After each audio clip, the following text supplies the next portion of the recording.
Hey guys, it's Divyanshu. Welcome back to another episode of Football Daily. और भाई अगर ongoing इस controversy की हम बात करें या फिर एक तरीके से एक स्टैंड ऑफ की हम बात करें between Cristiano Ronaldo and Manchester United, इस पॉइंट ऑफ टाइम पे दो चीज़ें सबसे ज़्यादा इंपॉर्टेंट निकल के आ रही है। मतलब देखो यार, ये तो है कि इसका रिजल्ट क्या निकलेगा और रोनाल्डो किस क्लब में जाएगा, लेकिन अगर यूनाइटेड और रोनाल्डो के स्टैंड ऑफ की हम बात करें जो कि एलिज किया जा रहा है, there is a standoff between the both parties, तो दो चीज़ें सबसे ज़्यादा इंपॉर्टेंट है और यूनाइटेड फैंस को वो चीज़ पता लगानी है। पहली चीज़ तो ये है कि भाई ये जो ट्रेनिंग का ड्रामा है कि ये जो आ नहीं रहा है, इसके पीछे की सच्चाई क्या है और इसका रिजल्ट क्या होने वाला है। और दूसरा ये है कि अब जो ये जो रीज़न है इस स्टैंड ऑफ के पीछे जाने के पीछे रीज़न क्या है, चैंपियंस लीग के क्या चीज़ है। लेकिन सबसे पहले अगर हम ट्रेनिंग की बात करें तो देखो, अगर पूरा किस्सा मैं तुमको एक ब्रीफ में समझाऊं तो यूनाइटेड का जो प्री सीजन है वो अब शुक्रवार 12 जुलाई से यहाँ पर 16 दिन के अंदर 4 मैचेस खेलने वाले हैं। मेरे को लगता है कि सबसे इंपॉर्टेंट पार्ट है, क्योंकि हम यहाँ पर हमको वो ग्लिम्स देखने को मिलेगा कि 10 से हम क्या चीज़ एक्सपेक्ट कर सकते हैं, कौन से वो प्लेयर्स हैं जो शाइन होने वाले हैं। एंड ट्रस्ट मी, पर्सनली मेरे को लग रहा था कि रोनाल्डो अंडर 10 सबसे इंपॉर्टेंट फेज होने वाला है। यहाँ पर मेरे को पता चल जाता है कि ठीक है भाई, 10 रोनाल्डो को इस तरीके से यूज़ करने वाला है और रोनाल्डो को भी पता चल जाता है कि वो इस प्रोजेक्ट का कितना बड़ा पार्ट है। अब यहाँ पर प्री सीजन चल रही है, 3 दिन हो चुके हैं ट्रेनिंग में, सारे मेजर सुपरस्टार्स हैं, बट क्रिस्टियानो रोनाल्डो यहाँ पर वापस नहीं आया है। डेफिनेटली यहाँ पे जो रोनाल्डो के एंटराज ने जो रीज़न दिया है वो ये है कि जो फैमिली रीजन्स हैं उसके चलते यहाँ पर रोनाल्डो को वापस से पोर्चुगल जाना पड़ा है और उसी के चलते रोनाल्डो इनडेफिनेट लीव पर है। एंड दिस इज समथिंग, इसमें यूनाइटेड भी ज़्यादा कुछ नहीं कर सकती। देखो यार, वी डोंट नो, लाइक सही में अब यहाँ पर दो नैरेटिव है। एक तो सही में there is a personal reason, और या तो ये है कि वो बस अपना मूव फोर्स करवाने के चक्कर में वो चीज़ कर रहा है जो हम कुछ दिन पहले एक्चुअली में पॉसिबली इसका आइडिया एक्सप्लोर कर रहे थे कि शायद से लेवेंडोव्स्की एक स्ट्राइक कर सकता है। ये भी एक स्ट्राइक के बराबर ही है अगर रोनाल्डो ये चीज़ करने की कोशिश कर रहा है कि मैं तब तक अब यूनाइटेड वापस आऊँगा ही नहीं जब तक मेरा नेक्स्ट मूव नहीं हो जाएगा। तो ये चीज़ है एक नैरेटिव, और एक नैरेटिव ये है कि सही में ही शायद से कहीं ना कहीं रोनाल्डो के साथ एक प्रॉब्लम है, एक पर्सनल इशू है। What do I believe? अब देखो, मेरा रीज़न यार ये है कि आई डोंट नो कितना सच है। देखो इस पॉइंट ऑफ टाइम पे एज अ रोनाल्डो फैन, लेकिन मैं उसको हर चीज़ में डिफेंड नहीं करती। मेरे को लगता है कि इस पूरी सिचुएशन में जो नैरेटिव है वो रोनाल्डो के बहुत अगेंस्ट है। आई थिंक हर एंगल में रोनाल्डो एक बैड लाइट में है और इसको कोई भी डिनाई नहीं कर सकता। It doesn't matter if you are a fanboy और या फिर आप हेटर हो, आप जो सच है आप उसको हटा नहीं सकते। यहाँ पर अगर मैं अपने बिलीफ की बात करूँ तो मेरे को लगता है कि ये रोनाल्डो नहीं कर सकता कि वो यूनाइटेड के अगेंस्ट स्ट्राइक पर चले जाए। देखो, कितना भी रीजंस हो, कितने भी सर्कमस्टांसेस हो, यूनाइटेड और रोनाल्डो के बीच में अगर स्टैंड ऑफ भी है ना, तो रोनाल्डो को भाई ही नोज कि उसकी किसी से भी ना बन रही हो, बट यूनाइटेड फैंस उसके पीछे हैं और धीरे धीरे कहीं ना कहीं इस पूरे ड्रामे में वो हटते जा रहे हैं। उसको ग्लेजर्स का सपोर्ट नहीं चाहिए, उसको, मैं कह रहा हूँ कि उसको 10 का सपोर्ट भी नहीं चाहिए। He needs the old Trafford behind him, और वो अभी तक तो है, लेकिन अगर ऐसे चलता रहा ना तो वो बहुत दिन तक नहीं रहेगा। वो मेरे को यहीं कहीं ना कहीं एक ऐसी चीज़ है जिससे मैं बहुत ज़्यादा अफ्रेड हूँ। यहाँ पर मैं एक रीज़न तुमको बताना चाहूँगा। रोनाल्डो का जब आई थिंक जब उनका जो एक सन था, daughter, I think one of the baby died, भाई 1 हफ्ते के अंदर वापस आया था क्रिस्टियानो रोनाल्डो, 1 हफ्ते के अंदर वापस। फॉर लाइक उस पॉइंट ऑफ टाइम पे ऐसा नहीं था कि यूनाइटेड सब में बिल्कुल जिंदा थी कि हम तो प्रीमियर लीग टाइटल भी जीत जाएंगे, हम तो चैंपियन लीग के फेवरेट है, but still come back with in 7 days। और वो दिखाता है कि ही हैड अ पैशन, उसमें वो पैशन है कि वो यूनाइटेड की इस टीम के लिए खेलना चाहता है। तो मैं तो मानने के लिए तैयार नहीं हूँ कि रोनाल्डो एक स्ट्राइक पे चला गया है और वो अब वापस आएगा ही नहीं। लेकिन अगर ये हो गया सच, मेरे मानने या ना मानने से ये मतलब नहीं है कि ये सच है या झूठ है, बट अगर ये सच है ना तो रोनाल्डो बहुत बड़ी गलती कर रहा है। आई थिंक रोनाल्डो की ये टीम, जिसने भी उसको पट्टी पढ़ाई है ना कि ये कर सकते हैं हम, या जॉर्ज मेंडेस है जो भी है, बहुत बड़ी गलती कर रहा है। बिकॉज यहाँ पर कुछ नहीं होगा, उसकी लेगेसी बहुत बड़े खतरे में है। आई थिंक उसको इस समय किसी और की जरूरत नहीं है, उसको ओल्ड ट्रैफोर्ड की जरूरत है, उसको फैंस की जरूरत है। अगर वो सपोर्ट हट गया ना, जो कि दिख रहा है, दिख रहा है भाई, आंखों से दिख रहा है, इसमें लाइक आंखों पर पट्टी बांधने की जरूरत नहीं है कि आपने बस 2-3 को गाली दे दी जो रोनाल्डो को हिट कर रहे हैं और आपका काम खत्म। You have to see it. जो वाइब है वो यहाँ पर इस समय ये बन रही है। तो आई होप कि भाई ये बकचोदी ना हो, ये सेकंड वाला रीजन बिल्कुल भी ना हो, और जैसा पहला रीजन है आई होप कि वो सीरियस ज़्यादा ना हो, वो ज़्यादा सीरियस ना हो, और हम डेफिनेटली यहाँ पर रोनाल्डो एक बार तो प्री सीजन में देखते रहे। बाकी सिचुएशन की देखो अभी है कि ग्लेजर की फटी हुई है, क्योंकि जब आप प्री सीजन ऐसे बुक करते हो ना तो रोनाल्डो लाइक एक ऐसा सुपरस्टार है जिसके नाम पे आप बहुत पैसे कमाते हो और आप पे पेनल्टीज भी लग सकते हैं, आपको सू भी किया जा सकता है कि रोनाल्डो वहां पर नहीं आता। सू मतलब वो वाला सू नहीं, एक्चुअली में एक लीगल पेनल्टी भी आप पे अप्लाई किया जा सकती है। बट क्योंकि यहाँ पर रोनाल्डो की पर्सनल इश्यूज को साइड किया जाएगा तो यहाँ पर ग्लेजर फैमिली इतने भी खतरे में नहीं है। बाकी आने वाले टाइम में देखते हैं कि यार मेरे को तो नहीं लगता कि प्री सीजन में कब तक रोनाल्डो आ भी पाएगा या नहीं भी आ पाएगा। फ्राइडे को जाएंगे, बहुत बहुत कन्फ्यूजन है भाई। लेकिन इसी के साथ यार बात करते हैं उस रीज़न की। अब यहाँ पर कहीं ना कहीं बहुत सारे रीज़न बताया जा रहा है, लेकिन एक रीज़न जो अब इस पॉइंट ऑफ टाइम पे पिछले हम एक दिन की बात करें तो वाइडली कहीं ना कहीं ट्वीट किया जा रहा है, इसके बारे में बात की जा रही है, और वो है उसका सैलरी का। अब देखो यार, ये तो सबको पता है कि लाइक यूनाइटेड टट्टी थी। यूनाइटेड डोंट, अगर हम प्रीमियर लीग की टेबल की हम बात करें तो वो जो 4 टीम है यूनाइटेड उनमें से किसी से ही बेटर नहीं है। तो यूनाइटेड ये तो कह ही नहीं सकते कि हमने चैंपियन लीग डिजर्व करते हैं। लेकिन ये चीज़ भी एक गलत है कि रोनाल्डो और डेविड देया ने कुछ ट्राई नहीं किया भाई। उन्होंने लाइक आई थिंक इतना क्लियर कट है ना, कोई अगर यूनाइटेड को हिट भी करता हो ना वो भी 5 सेकंड के अंदर बता देगा कि रोनाल्डो और डेविड देया के बदौलत ही यूनाइटेड की होप्स थी, अगर जरा सी भी थी तो, नहीं तो कुछ नहीं थी। उन दोनों की वजह से ही कहीं ना कहीं यूनाइटेड के फैंस हर हफ्ते ये होप कर रहे थे कि चैंपियन लीग में कुछ तो कर ही देंगे हम, और रोनाल्डो ने एटलीस्ट उसको राउंड ऑफ 16 तक तो लेके गए। लेकिन अब कहीं ना कहीं एलिज किया जा रहा है कि इस पूरे उस पर एक क्लॉज था। क्लॉज ये था कि अगर चैंपियन लीग से बाहर होती है यूनाइटेड और यूरोपा खेलते तो 25% सैलरी रिडक्शन यहाँ पर किया जाएगा, जो कि रोनाल्डो को बिल्कुल पसंद नहीं आया।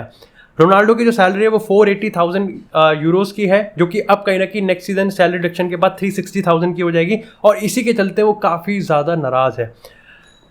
अब देखो ये सही है गलत है मेरे को नहीं पता, लेकिन अपन इतने दिमाग खराब हो जाए भाई। हैरी मैग्वायर ने इसको लाइक किया है, एक Instagram post, I think if I am not wrong sports Bible ने इस चीज़ को डाला है, और हैरी मैग्वायर ने इसको लाइक। अब भाई कितना चूतिया कैप्टन है भाई, ये कैप्टन है। मैं ये नहीं कह रहा कि ये गलत है किया है या इसने सही किया या फिर इस चीज़ में मानता है नहीं। अबे तू, हम फैन से हम प्रेडिक्ट कर सकते हैं, हम अज्यूम कर सकते हैं, साले तू तो कैप्टन है, तेरे को तो अंदर की बात पता होगी।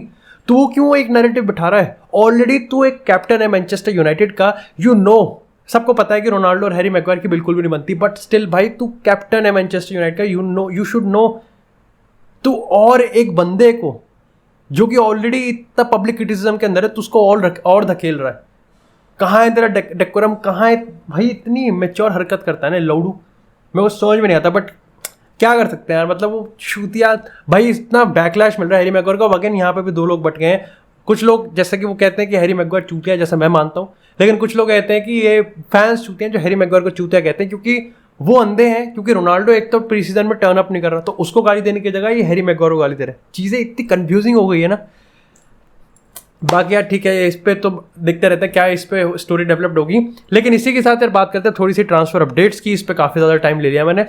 अब यहाँ पर यार ये भी कल कंफर्म होता है, दी मार्जियो ने यहाँ पर इस चीज़ को कंफर्म किया है कि मैनचेस्टर यूनाइटेड यहाँ पर डिबाला के एजेंट के साथ यहाँ पर कनेक्शंस में है, कॉन्टैक्ट्स में है।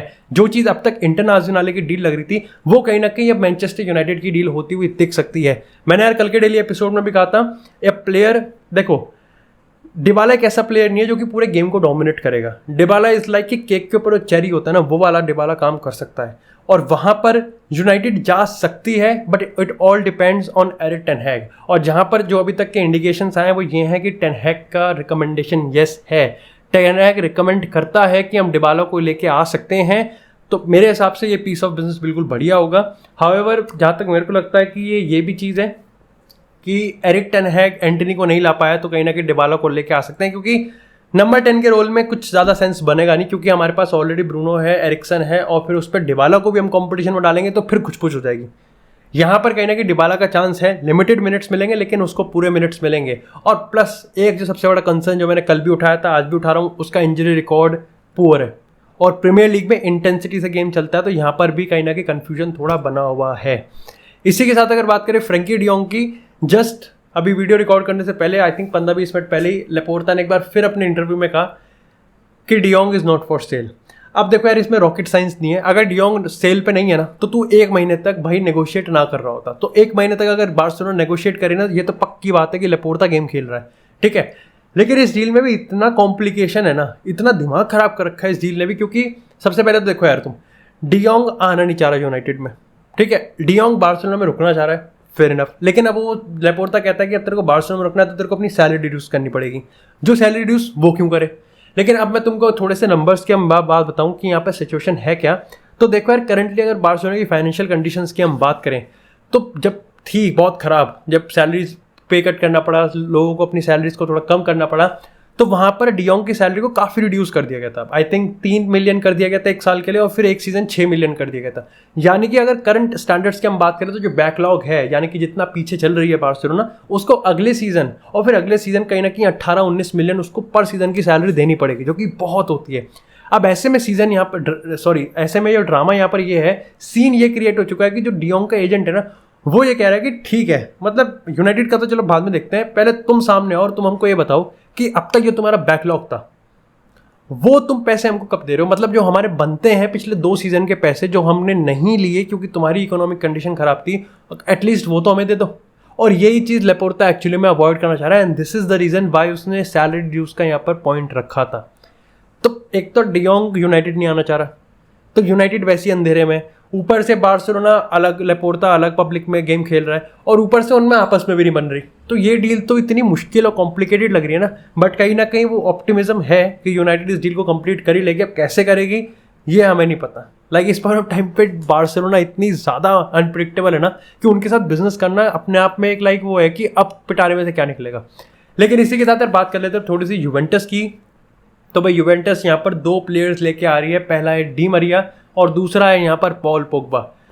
भाई धीरे धीरे मैं तुम्हें बताऊँ, धीरे धीरे यूवेंटस ने टीम अपनी एक चैंपियंस लीग विनिंग स्क्वाड कह सकते हैं कि बना दी है। भाई ये कैपेबल है जीतने के लिए चैंपियंस लीग। और ऑफ कोर्स एक फेमस सेइंग होता है ना कि चैंपियंस लीग जीतने का सबका हक होता है इक्वल जब गेम एक कंपटीशन स्टार्ट होता है। लेकिन कहीं ना कहीं सिर्फ एक छोटी थी जो कि मैंने अपने ट्वीट करी थी, तुम मेरे को ट्विटर पर भी फॉलो कर सकते हो वैसे, वो ये है कि यहाँ पर जो एलिग्री है उसका जो सिस्टम है वो देखने वाली बात है कि यहाँ पर किस तरीके से वो खिला सकता है। हाउएवर एलिग्री नोस कि पोग्बा को कैसे यूज़ करना है।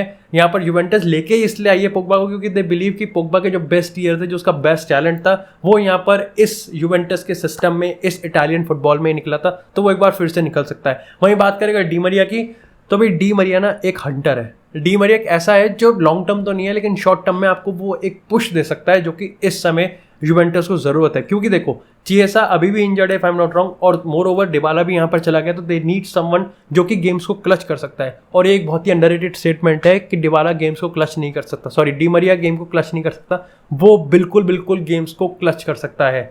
बाकी इसी के साथ यार बात करें अपने एपिसोड की लास्ट अपडेट की, जो कि आती है यहाँ पर बार्सिलोना से। अब बार्सिलोना यहाँ पर इस पॉइंट ऑफ टाइम पे देखो बहुत सारी डील्स को एक साथ मैनेज कर रही है, जो कि अपने आप में काफ़ी इंप्रेसिव चीज़ है लेपोर्ता के एडमिनिस्ट्रेशन से।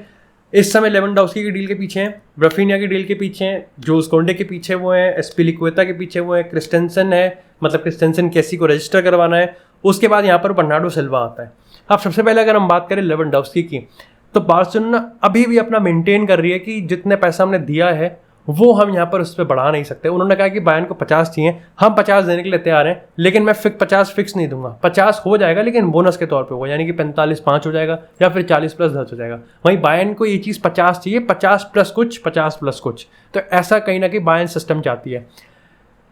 सेम बायर्न भी खून चूसने वाले काम कर रही है बार्सिलोना के। बायर्न को पता है कि लेवेंडोव्स्की रुकना नहीं चाहता। वैसे तो यहाँ पर मैनचेस्टर यूनाइटेड, पीएसजी, चेल्सी सब लिंक्ड हो रहे हैं लेवेंडोव्स्की से, बट वो बहुत फोकस्ड है कि मेरे को बार्सिलोना ही जाना है, और ज़ावी भी पूरा प्रिपेयर कर रहा है। पर अभी यहाँ पर भी जल्दीबाजी इसलिए भी है क्योंकि उनका भी प्री सीजन स्टार्ट होने वाला है, तो ज़ावी चाहता है कि लेवेंडोव्स्की जितना जल्दी आए उतना ज़्यादा बेटर है, एंड बायर्न उसमें ही अपना चुलबाजी काट रही है। इसी के साथ अगर बात करें यहाँ पर जोस कोंडे और बर्नार्डो सिल्वा की, तो बर्नार्डो सिल्वा की अगर हम डील की बात करें, यहाँ पर जॉर्ज मेंडेस के और बार्सिलोना के जो रिलेशन है एक्सीलेंट, अब बहुत उम्दा है। और कहीं ना कहीं यही एक रीज़न है कि बार्सिलोना ये होप कर रही है कि यहाँ पर जोस कोंडे और बर्नार्डो सिल्वा हम लेके आए। अब जोस कोंडे के साथ उनके पर्सनल एग्रीमेंट कब के एग्री हो चुके हैं, सैलरी पे दे आर स्टिल बिलीविंग कि 60 से 70 में सवियाँ मान जानी चाहिए। बर्नार्डो सिल्वा की बात करें तो यहाँ पर सबसे पहले तो उसको पेप गार्डियोला कन्विंस करना है। सबको पता है पेप और बार्सिलोना के भी जो रिलेशंस हैं वो काफ़ी ज़्यादा सही हैं, तो कन्विंस करने में तो मतलब मेरे को लगता है कि बार्सिलोना सक्सेसफुल हो ही जाएगी कि सिटी को कन्विंस करना है कि तो बर्नार्डो को सेल कर दे। लेकिन प्रॉब्लम यहाँ पर ये आएगी, जो डिस्काउंट वो मांग रहे हैं ना, मतलब उतना डिस्काउंट तो विशाल मेगामार्ट में भी नहीं मिलता। मतलब 100 के प्लेयर को तुम 60-70 में खींचना चाहते हो, दैट इज समथिंग जो कि सिटी नहीं करेगी। लेकिन पेप अगर सेल करने के लिए, लेकिन पेप के हाथ में जो डिसीजंस हैं वो इतने हावी भी नहीं है कि वो इतना डिस्काउंट दे देगा बिल्कुल ही, मतलब कि जियो ही बन जाएगा, है ना। तो वो कहीं ना कहीं मेरे को लगता है कि वहाँ पर बार्सिलोना को थोड़ा सा तो अपना सेक्रीफाइस करना पड़ेगा और कॉम्प्रोमाइज़ करना ही पड़ेगा, कंसिडरिंग द फैक्ट कि भाई तुम डिबाला उसके डियोंग के लिए भी कम से 80-85 ले रहे हो, तो शायद से लगता है कि लाइक सिल्वा के लिए जा सकते हैं, लेकिन सिल्वा इज़ नॉट द प्रायोरिटी। तुम ये भी मान के चलोगे सिल्वा प्रायोरिटी नहीं है। तुमको ऊपर से देखने को लग सकता है कि यार इस पूरे स्क्वाड में सिल्वा की कमी है, बट स्टिल सिल्वा उनके लिए प्रायोरिटी नहीं है, उनके लिए प्रायोरिटी लेवेंडोव्स्की है, प्रायोरिटी यहाँ पर जूल्स कोंडे है, एस्पिलिक्वेटा, क्रिस्टेंसन, कैसी, ये है। उसके बाद अगर कुछ होता है तो वो यहाँ पर, हाँ रफीनिया भी 98% डील कंफर्म हो चुकी है, उसके बाद अगर कुछ बचता है तो यहाँ पर बर्नार्डो सिल्वा की बारी आती है। बात है। That's it for this episode guys. I hope आपको एपिसोड पसंद है। एपिसोड को लाइक करें, चैनल को सब्सक्राइब करें।